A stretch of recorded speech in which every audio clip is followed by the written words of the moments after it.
My name is Sonia Baxendale, and I'm the CEO of the Global Risk Institute. On behalf of GRI, I am pleased to welcome those joining us here in person and those participating online. It's important that we convene these discussions with leaders from across Canada's financial sector at a time of such considerable global economic uncertainty. We acknowledge the land we are meeting on is the traditional territory of many nations, including the Mississaugas of the Credit, the Anishinaabe, the Chippewa, the Haudenosaunee, and the Wendat peoples, and is now home to many diverse nations, Inuit and Métis peoples. We also acknowledge that Toronto is covered by Treaty 13 with the Mississaugas of the Credit. After the Governor's remarks today, I will be joining him for a fireside chat, along with taking as many of your questions as time permits. For those in the room, you can submit your questions through Slido by using the QR code displayed on the screens or in the cards on your seats. Those online will be able to submit questions through Slido on the right side of your screen. It's my great pleasure to introduce our guest today, although I know he needs little introduction to this audience, as evidenced by the fact that we could barely get him to his seat. Tiff Macklem has served as Governor of the Bank of Canada since 2020. To date, his 7-year term has been marked by extraordinary economic volatility and rapid structural change. As Governor, he also serves as Chair of the bank's Board of Directors and sits on the Board of Directors of the Bank for International Settlements. Well before his appointment, Governor Macklem played an important leadership role on the Global Risk Institute. Alongside then-Governor Mark Carney, now Prime Minister, and the late Minister of Finance Jim Flaherty, he contributed to the formation and launch of GRI, and later became chair of the board. We remain grateful for his insight and his foresight and leadership, and his long-standing commitment to advancing dialogue between the public and the private sectors on risk and financial stability. Governor Macklem also speaks about wearing two hats in his current role, reflecting both his leadership at home and his role in shaping international financial stability discussions. While you all know his first hat very well, you may be less familiar with his second, the one he wears on the global stage.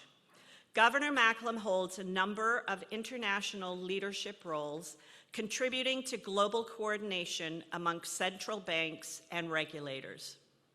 Most notably, he serves as chair of the Financial Stability Board Standing Committee for the Assessment of Vulnerabilities, or the SCAV, guiding the global monitoring of emerging financial system risks. And we look forward to hearing more about that work today. These international roles place him at the center of global efforts to safeguard financial stability and underscore the importance of coordination among central banks and regulators worldwide. Today, Governor Macklem will offer a perspective on the evolving financial stability landscape and the broader forces shaping the global economy. He'll reflect on the interconnected risks confronting policymakers and market participants alike, and the importance of coordination in an increasingly complex environment. In the past, the Governor has been clear that safeguarding financial stability is not the work of central banks alone. It requires a strong, resilient private sector and ongoing dialogue between regulators and financial industry leaders. Following his remarks, the Governor will join me for a fireside chat when we will all have the opportunity to explore these themes further. Governor Macklem, thank you for being with us today. We look forward to your remarks.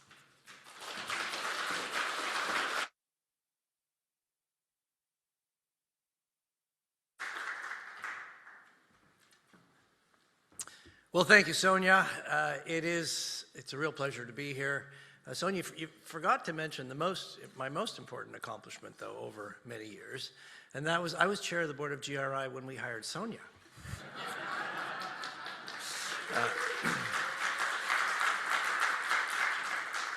So look, it's great to be back, and it's a real pleasure to be part of this risk symposium. It's wonderful to see such an impressive mix of market participants, policymakers, and practitioners. And I am looking forward to our fireside chat. So I'm going to try and keep my remarks short and leave more time for the conversation. I will say conversations like this matter, especially when uncertainty is high and we're all trying to manage the risks.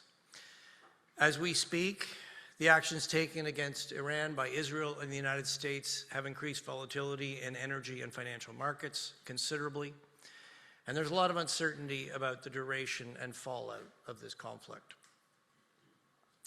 My focus today, though, is going to be on some longer-term changes we're seeing in the financial system.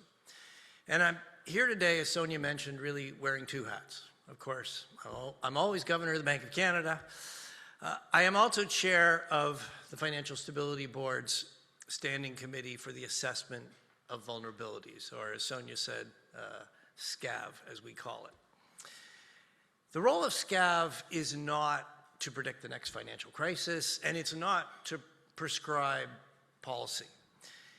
The role of SCAV is really to step back and to connect the dots across markets, across jurisdictions, to identify the systemic vulnerabilities.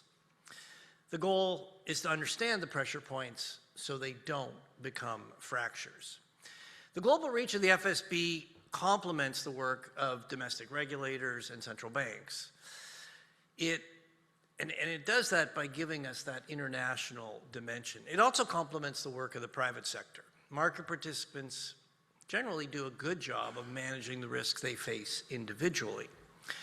But systemic risk can build beyond the sightline of any single firm. We all have a stake in a well-functioning financial system that channels savings to productive investments and helps businesses and households manage their own risks.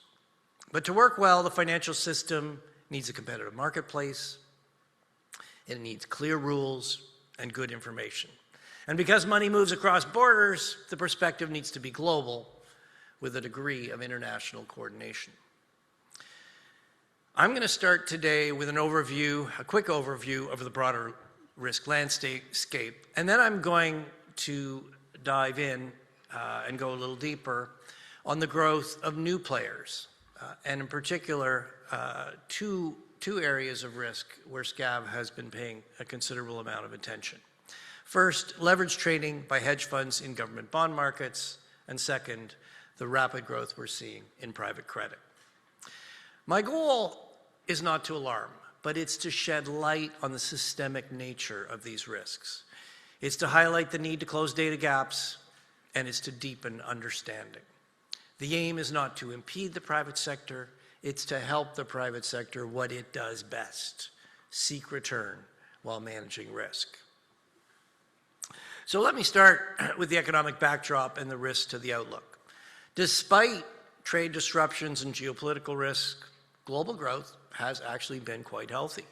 The Bank of Canada's latest forecast has global growth continuing at about 3%. But risks are greater than normal, and they look tilted to the downside. Geopolitical risks are high, with multiple conflicts playing out. Uncertainty about U.S. trade policy also remains elevated. Global growth is being supported by a boom in AI and fiscal stimulus, but both could run into limits. Advances in AI and digital innovation have the potential to boost productivity and growth, but if the impact of AI is less profound or perhaps more disruptive than expected, growth could slow. Fiscal flexibility is limited by high levels of sovereign debt, and we are seeing term premium on government bonds has increased. In equity and credit markets, we're seeing compressed risk premiums and stretched valuations. This raises the risk of sharp reversals and increased volatility across asset classes. These risks could also interact with vulnerabilities in the financial system. After the global financial crisis, we strengthened the regulation of banks, and that made the system safer. As a result, riskier activities have migrated to non-bank financial intermediaries. And this growth in market-based finance has brought clear benefits: diversified risk, improved access to credit, and increased efficiency. But risks have not disappeared. They've migrated too. And our global surveillance and regulatory frameworks haven't kept pace with the change. Our oversight was built for banking. Non-bank players generally don't have the same reporting requirements or levels of monitoring. That gap poses a challenge for global standard setters, national regulators, and central banks. So with that backdrop, let me turn to two areas of rapid growth in non-bank finance that have our attention. And I'll start with leveraged trading of hedge funds in sovereign debt markets. As governments around the world have issued more debt, non-bank financial intermediaries, particularly hedge funds, have become very large buyers of sovereign debt in many jurisdictions. They hold a large share of privately held government debt across FSB member countries. In Canada, they purchase up to 50% of government bonds sold at auction, and they account for a big proportion of secondary market trading.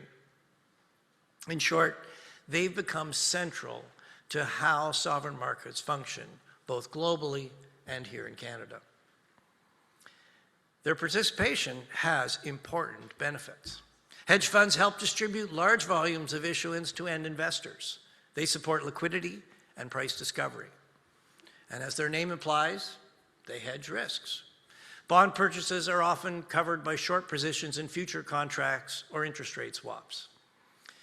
And that allows them to profit from small pricing inefficiencies. Now, in normal times, hedge funds' participation makes the market work more efficiently. The issue is what happens in times of stress. Hedge fund purchases of sovereign debt are usually highly leveraged. The funding is largely through repurchase agreements, repo markets, and typically it's very short term. Globally, about half have an overnight maturity, and haircuts are low, 0 or negative in more than 80% of the time. This leverage allows hedge funds to earn attractive return from small pricing discrepancies through basis trades and other relative value trades. This improves the efficiency of bond markets. But it also means the system is more sensitive to disruption. Higher funding costs or reduced access can force the positions to be unwound. Leverage can build up quietly and then unwind very quickly when conditions change. One scenario we worry about is a shock to markets that leads to a spike in interest rate volatility, which causes lenders to increase haircuts or curtail funding. And because repo funding is very short term, that adjustment can happen very fast. If leveraged investors are forced to reduce their positions, they may need to sell sovereign bonds into already stressed markets. Prices fall, liquidity deteriorates, and stress feeds back on itself. We've seen examples of this already. The dash for cash at the start of the pandemic, during the UK gilt crisis in 2022, and during the period of stress in treasury markets last spring. The basis trade and other relative value trades are generally low risk for investors. But the scale of these trades and the speed at which they can unwind pose systemic risks. Short-term funding strains could cause severe dislocations in sovereign debt markets. And they are, after all, the backbone of our financial system. And the cross-border nature of markets means that stress that begins in one jurisdiction could move to another. As hedge funds take on a growing role in government bond markets, it is increasingly important that they have robust funding arrangements and sufficient liquidity to weather periods of stress. Public authorities also have some work to do. At the FSB, our first goal is to deepen understanding. That means better data on where leverage is building, how funding is structured, and how exposures are distributed across institutions and borders. And it means sharing this information across jurisdictions and with the private sector. Market-based finance is inherently cross-border. No single authority has a complete picture, so information must be pooled and shared. There's also a need to strengthen infrastructure so that repo markets continue to function in periods of market stress, and shocks are absorbed rather than amplified. Central clearing has the potential to both make access to repo funding more stable and to improve efficiency by increasing opportunities for netting. Major jurisdictions are making important investments. The SEC has mandated that most Treasury collateralized repo transactions be centrally cleared by June 2027. The EU is also looking to increase the share of centrally cleared repos, and the ECB will centrally clear some of its operations this year. With through-the-cycle margining practices, this should improve repo market stability. Here in Canada, the TMX is building a domestic tri-party repo solution. The Bank of Canada plans to use this infrastructure for its domestic repo operations by early next year. Additionally, once the TMX makes the necessary investments into its fixed income clearing infrastructure, we intend to centrally clear our own repo operations.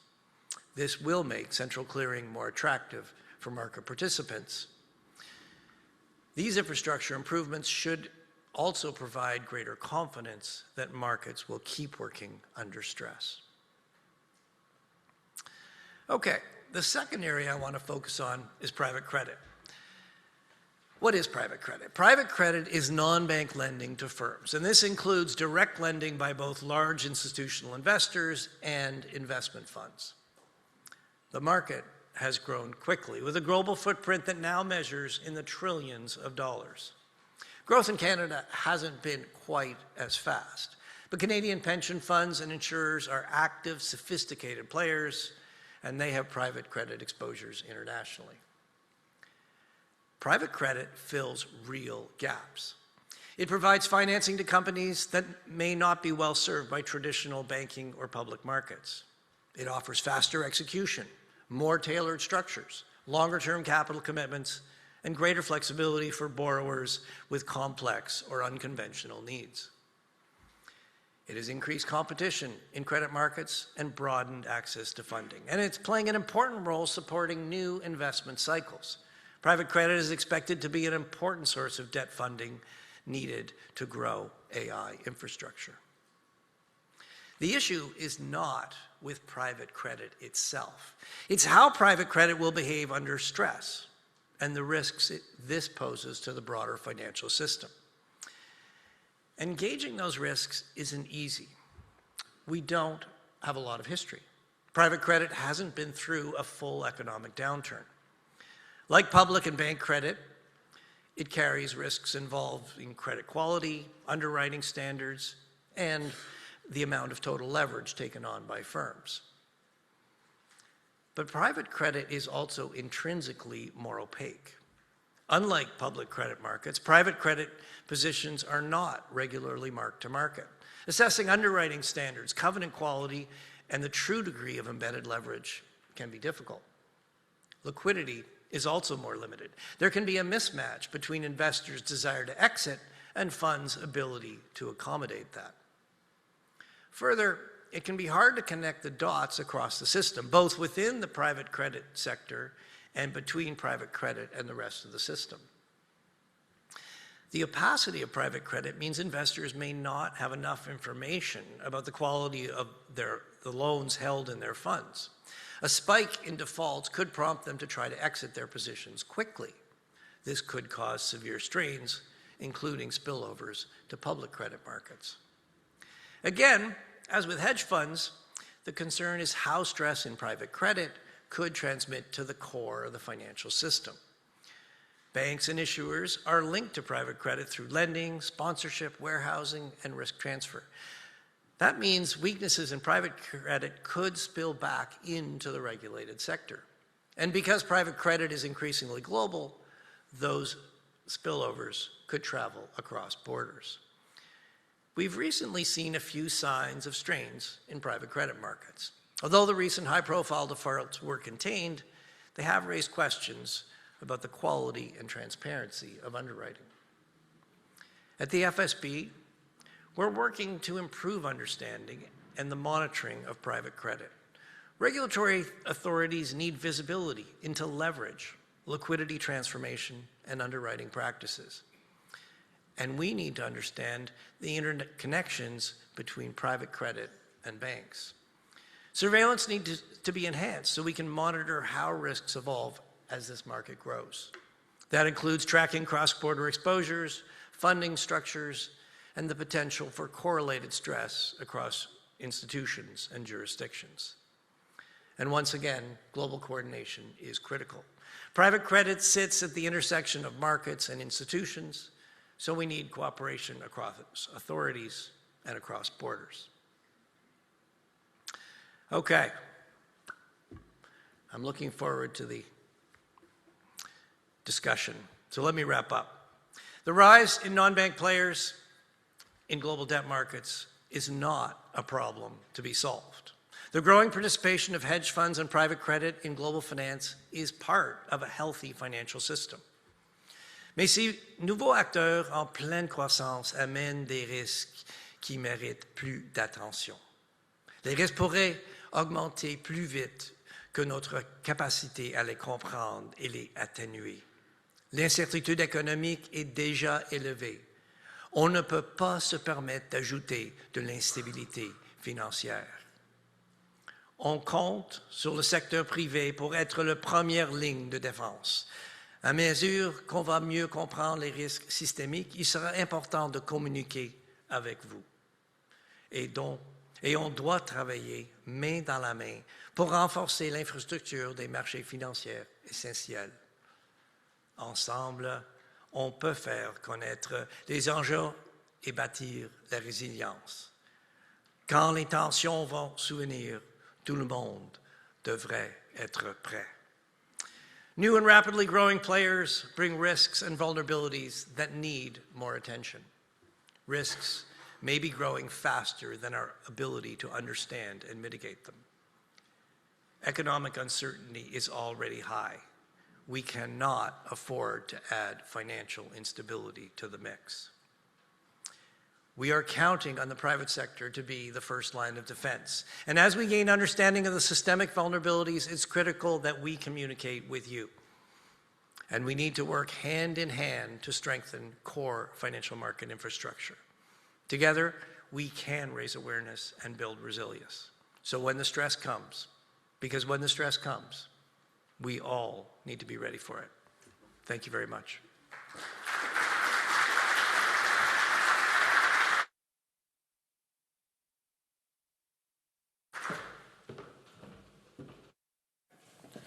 Okay, wonderful. Thank you. I already have a few questions, so please, if there's anything you'd like to raise with the governor, please do so. Although my iPad seems to have just decided to conk out, so maybe I'll get Jill to fix that for me. Thank you. Wonderful. It's a risk institute. They've got a backup plan. We got multiple. Anyway, and I've got paper. Always have paper. Let me just kick this off. I always like to take the first opportunity to ask a couple of questions. So, Governor, I suspect for many people in this room, SCAV is something we've heard for the first time today. So maybe just, and you did talk about its mandate, but how does it operate and how does industry either get information out of it or contribute to it? Okay, good question. So to explain SCAV, maybe just give you a snapshot of the FSB. So it's a bit of an oversimplification, but there are three key standing committees at the FSB. There is SCAV, the Standing Committee for the Assessment of Vulnerabilities. And as its name suggests, it's about looking at the risks and the vulnerabilities in the global financial system. The second one is the Standing Committee for Supervisory and Regulatory Coordination. I think of that as the Policy Committee. Where there are risks, vulnerabilities, SCAV might refer those to the Policy Committee. I chair SCAV, Mickey Bowman at the Fed chairs what's known as SRC. And then the third committee is the Standing Committee for Standards Implementation. And what that does, it assesses how well countries are implementing the standards that have been agreed and what sort of impacts those are having. So you can think of, it starts with vulnerabilities, then there's policy, and then there's implementation. So coming back to SCAV, yes, I mean, I would say that the focus is more macro-financial and it's more systemic. We're particularly interested in how vulnerabilities in one part of the system could have knock-on effects, spill over and spread to other parts of the system. There's obviously an important international dimension. And I have to say, to me, that is one of the real values of the FSB. Domestically, hopefully you have pretty good line of sight within your border, but it's hard to have line of sight beyond your border. And so being able to connect what's happening here with what's happening elsewhere is hugely important. And obviously there are big international players that are here operating in Canada or investing, trading Canada. Having that line of sight is critical.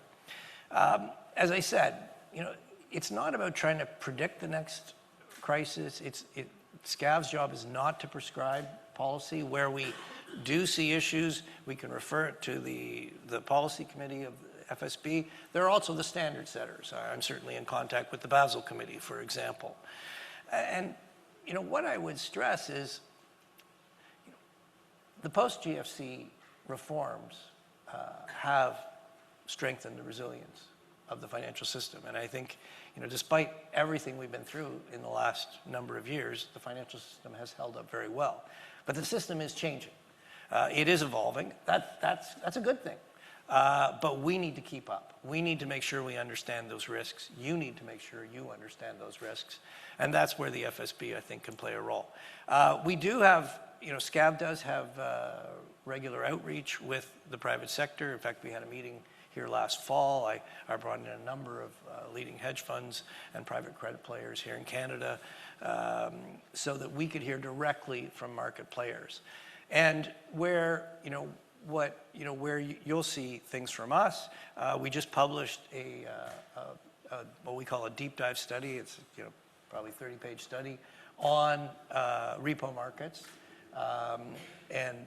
So there's a lot of, it really does connect the dots globally. I learned a lot, as we undertook this work.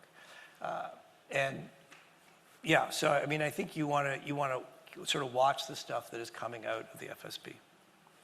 Thank you. That's very helpful. So I'm going to be a little provocative out the gate. Sorry. In your comments, you referred to scale and speed frequently. How can we think about the regulatory, even when you describe the committees, the process, the global, the national, how can we rely on the regulatory structure and system to keep pace with the speed of which things are changing? It's one thing for industry, but I think it has to be both sides of that coin.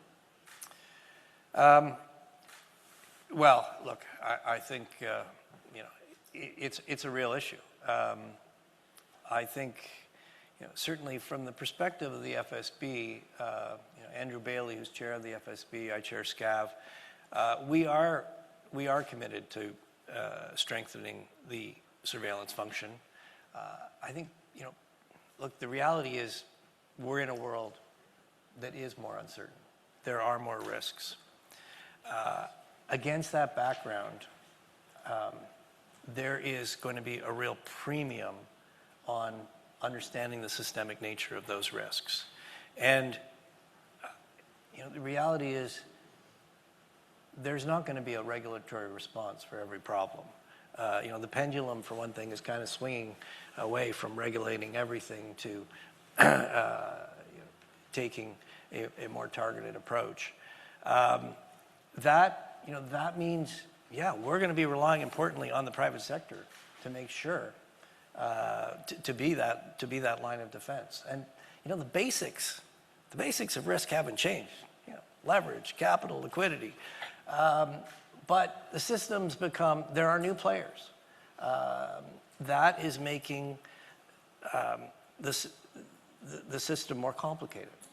It's bringing benefits, it's bringing diversification, it's creating new access, but it is also bringing new complexity.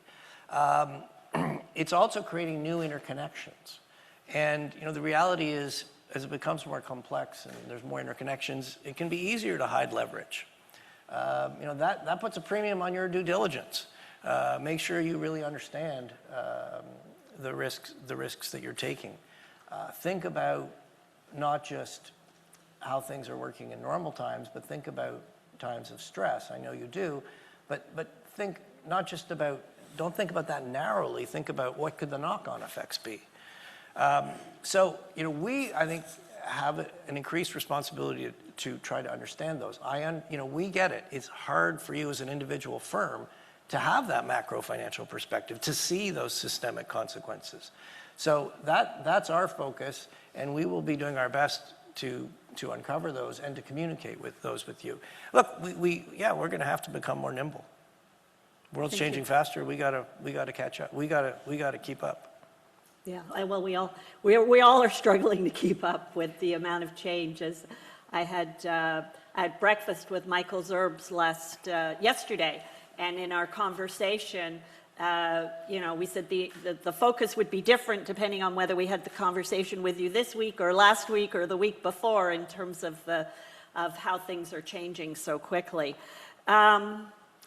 You've talked a lot about the new players that have come into the market, and if you're a member or an employee of a regulated institution, you often bemoan the fact that the non-regulated or less regulated or differently regulated have an advantage in the system. And I think maybe there's a sense that there's more innovation in some portions of this ecosystem. What are your thoughts on how, and all of the parts of it serve a purpose, and a valuable and an important purpose in this ecosystem? How do we ensure that the asymmetries actually work, as opposed to, trying to have a one-size-fits-all for everybody here? I can tell you from experience, if you're in the regulated sector, you bemoan the new players. If you're the new players, you bemoan the incumbents. There's a lot of bemoaning. Look, I think the reality is, to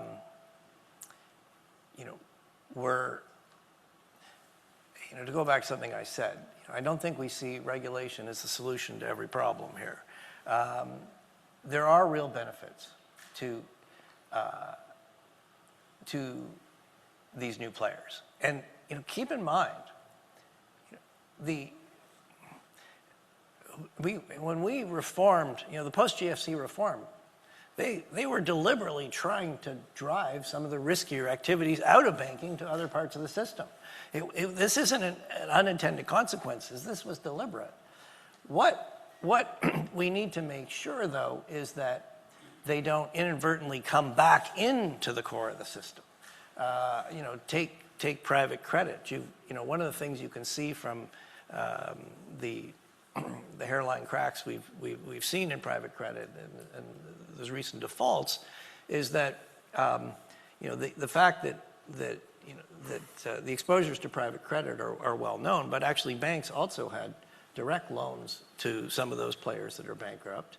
They also had, revolving or funding some of the private credit players, and they were also lending to some of the investors that were invested in private credit so they could take on leverage. So now these were very contained, but it does show that yes, there is a risk that things come back around. So, you know, I don't think we're going to try to regulate market-based finance like we regulate banks. They don't take deposits. You know, there's good reasons for that. But we do need to make sure that when risks are diversified, they are truly diversified and they are not spilling back. And that gets back to trying to understand the linkages and the systemic consequences. Part of that, and look, part of it is, you know, if we understand it, we share it, market players understand it, they take that in consideration as they manage their risks. Part of it has got to be also ensuring that our sort of core financial market infrastructure is evolving in line with the growth in certain parts of the system. So certainly, you know, the much bigger footprint of hedge funds in sovereign debt markets and the fact that they're funding a lot through repo markets, that is putting a lot of focus on ensuring the infrastructure around repo markets is up to the task. So you know, I think, you know, before we, you know, there are, I'm not saying there won't be any regulatory responses, but, you know, given that there are important benefits, you know, before you jump to regulation, you got to make sure you really understand where the leverage is, who, you know, where the counterparties, where are the potential spillovers, and that's really, you know, where we are now. Great, thank you. I want to turn to a couple of questions, many of which relate to private credit. So just one question, and you've talked about private credit, and it's really a global issue. Are there particular markets where, as a group, when you get together, that you see greater risks emanating from, or particular sectors? How are your discussions unfolding in relation to that? Well, I mean, we're still gathering better information, but you know, I think when you look at the, you know, the broader risk landscape, there is some potential for some interaction between some of these risks. So we've seen a real boom in AI. AI, look, there's no question, it's a general purpose technology. It holds tremendous potential to improve productivity, raise standards of living, strengthen growth. But, you know, exactly how quickly that plays out, how it gets distributed, what sectors are more disrupted than others, that, you know, there's a fair amount of uncertainty around that. You know, a lot of the funding, certainly prospectively, looks like private credit could play a big role in the funding of that build out. So, you know, there's some potential interactions there. So, you know, that's the sort of thing where, look, if one thing goes wrong, if two things goes wrong, that's not usually a big problem. It's when multiple things go wrong and they knock on to other things, that's when it becomes a bigger problem. So that's what we're really watching for. Great, thank you. A question around the interactions of the BIS and FSB, and I think this ties into that sort of learning from each other. Are you now meeting more frequently? Are you, is the agenda changing in terms of how you're thinking about the risks in those kinds of collaborations? Well, just a word on the BIS. So the Bank for International Settlements is kind of the central bank for central banks. And the governors do meet regularly at the BIS 5 times a year. In fact, I'm going to Switzerland this weekend. And I can tell you in you know, the 5+ years I've been governor, every meeting there's something new on the agenda. And it has been tremendously valuable to you know, share perspectives, share information with my governor counterparts. You know, so many of the issues we've faced over the last number of years have been global. We're all kind of dealing, yes, we have different exposures, but we're all dealing with the same thing, and you know, seeing how it's playing out in jurisdictions, understanding how how different central banks are thinking about responding has been tremendously helpful. The second thing I'll mention, just at a practical level, is the FSB. Like, where is the FSB? Well, the FSB is actually housed in the BIS, so they're all in the same building, and they do work closely together. The researchers and analysts at the BIS, talk regularly, often do joint work with the Secretariat of the FSB. And I mean, the other element of the FSB that's important is that the FSB, it's a member organization. The Secretariat plays a key role and brings a lot of expertise, but a lot of the work is done by the members, in various working groups, various working groups that bring experts in the central banks together to work on various issues. And I think, that has been a real strength, both the interaction with the BIS and also the sort of member basis of it.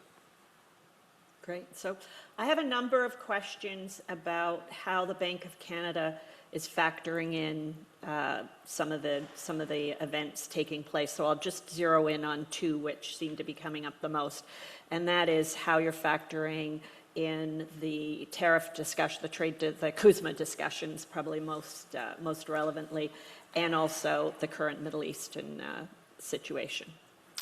Well, the first one's probably more of a monetary policy question.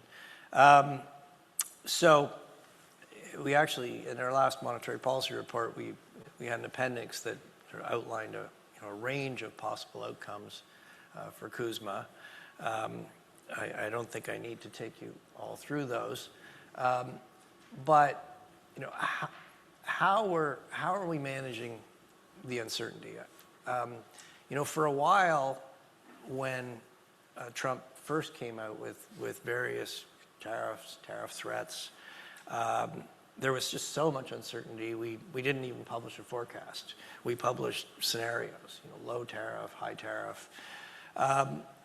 Our last monetary policy report, we did go back to a forecast, and we're very clear that forecast is based on the tariffs that are in place now just staying in place forever, permanently, or over the forecast horizon anyways. And obviously, there's still a lot of uncertainty. Tariffs, change weekly. So, that's probably not things are probably not gonna come out exactly based on, in line with that assumption, but it is the obvious baseline at which you're gonna evaluate new developments. We have done and we have published a range of different scenarios. We've found those very useful from a policy perspective as we think about policy decisions that are at least robust to a range of scenarios. And because we found them useful, we thought you might find them useful, so we have published those. We've indicated that based on the forecast we've published, we think the current policy interest rate is appropriate. We've also indicated that if the situation changes, and in particular if that has a material impact on the outlook, we are prepared to respond. With respect to the conflict we're seeing in the Middle East, we're 5 days in. It's early days. We're certainly monitoring the situation closely. I mean, what I can tell you in terms of the market response globally, I have been talking to my colleagues. I mean, what you're hearing is, look, we're all seeing markets are repricing. To this point, markets have been functioning. There's no dysfunction in markets. It's repricing. Markets are relatively orderly. I think there are two kind of key things playing out in the market. This is an energy price shock. Oil prices are up. Natural gas prices are up. And countries that are big importers, particularly if they import through the Strait of Hormuz, are being the most affected. It's also a risk sentiment shock, and so you're seeing some flight to quality. You're seeing risk assets trade down. There are both of those elements, and I think how this plays out is going to depend importantly on the duration, how broad it is, and the final thing I would say is, markets do not capture the human cost of these conflicts, and we can't forget about that. Yeah, thank you. Building on that a little bit, just given the geopolitical fragmentation that we have now and the complexity of, how do you feel that the multilateral framework of collaboration and cooperation is going to hold up during a period of stress? That's a good question. Let me say a couple things. One is, international cooperation has never been easy. It's getting harder. Let's be frank about it. It is getting harder. It is particularly critical when you're looking at financial stability. When you think of, much of the focus has been on trade. Well, when you're trading in goods, it's got to go in a ship, or it's got to be physically transported. It physically crosses a border, and if you want to ship less to one country, well, potentially you can develop new relationships and ship more to another country. Finance, money moves at a click of a keystroke. Money is a lot more fluid, and so agreeing on some minimum standards globally is critical to the stability of the system. My sense is that yes, it is getting more difficult, but I think everybody sees the benefits of minimum global standards. Everybody sees the benefits of financial stability. It's a global public good. Nobody wants a financial instability problem. We all know we're all connected. So, to this point, the FSB in particular continues to operate. The U.S. is chairing the G20 next year. They've certainly been engaging the FSB on a number of important elements. So, yeah, look, is it getting harder? Sure, it's getting harder. It's more important, though, than ever. And it's getting harder. We're going to have to work harder. Yeah, I think that's a fair statement. We're getting close to the end of our time, so I want to wrap with a question and bring us back to Canada. And very importantly, you talked about public-private partnership, our working together. And I think we view our industry and our regulators and our government have a working relationship in Canada in the financial sector that I think is unique in the world in terms of the level of engagement. What do we need? What should we collectively be focusing on right now in this time of challenges? Well, first of all, I want to underline your first point. I do think we have a cooperative spirit where, I think the public sector recognizes we don't have all the answers. The private sector, I think you recognize you don't have all the answers. But when we put our heads together, we're going to be much further ahead. And particularly, our model in Canada for developing key parts of financial market infrastructure, it is a very cooperative model. We work closely with industry. You own most of it. It's your infrastructure. You pay for it. And we work together to try to have both an efficient and stable system. And I think that that is something that we do need to celebrate and not forget. In terms of priorities, one of the risks we haven't talked a lot about yet is operational risk.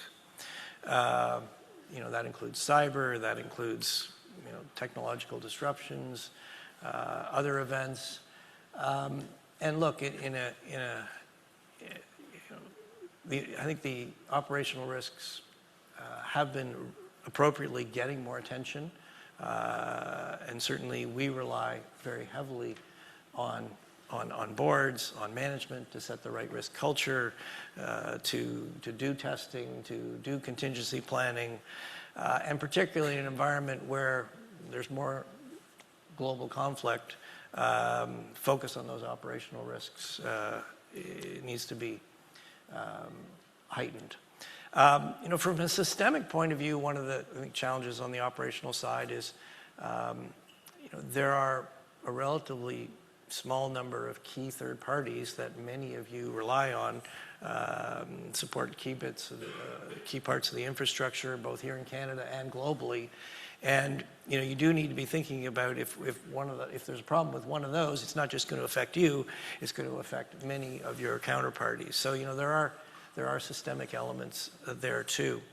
And the other thing I will mention is sort of coming back to some of the themes I talked about. There are important data gaps in terms of our ability to see where the leverage is, where the connectivity is. I think we need to increasingly work together to share information on where those risks are. Also, what are the potential policy levers? As I said, there are a lot of benefits of private credit. There's a lot of benefits. Governments are selling a lot of bonds. We need hedge funds. The system needs hedge funds. Are doing a very good job of buying them, distributing them. We want to make sure that they're there in every state of the world. We're not trying to curtail it. So what are the best ways to do that? Those are important conversations that we need to have. Wonderful. Thank you. Well, I know we could go on for much longer.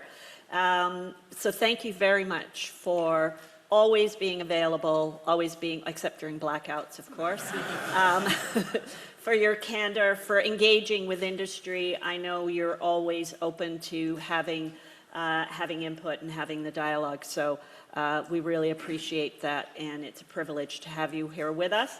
I am going to call on the chair of GRI board, Billy Bonnell, to come up and say a few closing remarks. Thank you very much. Merci beaucoup, Sonia. And thank you, Governor Macklem, for sharing generously your insights and perspectives with us today. While these are uncertain times for both Canada and the international markets, we can take some comfort in having you as a thoughtful, steady hand at the tiller, both in Canada and on the global stage. So thank you. As we witness the shift from a collaborative, norms-based global order towards a more transactional world, it is more important than ever to reaffirm our commitment to cooperation on challenges that no one country can solve alone.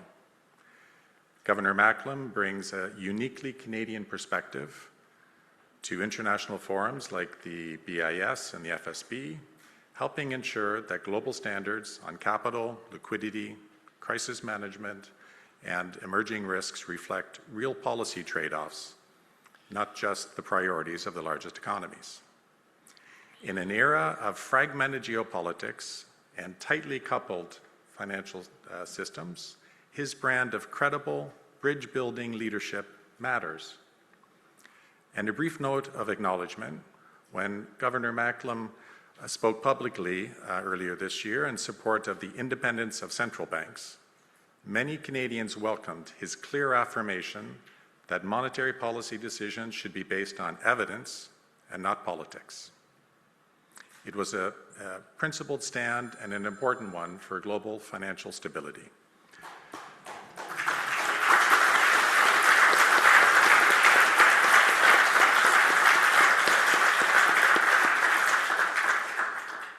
Governor, thanks again for sharing your time with us today. It is very much appreciated. You've been a friend of GRI from the very early days, and it's greatly appreciated. And thank you to everyone present in the room and participating online as well for your questions and your engagement with the Global Risk Institute. We look forward to continuing the dialogue that we've begun here today. So thank you and merci. Thank you.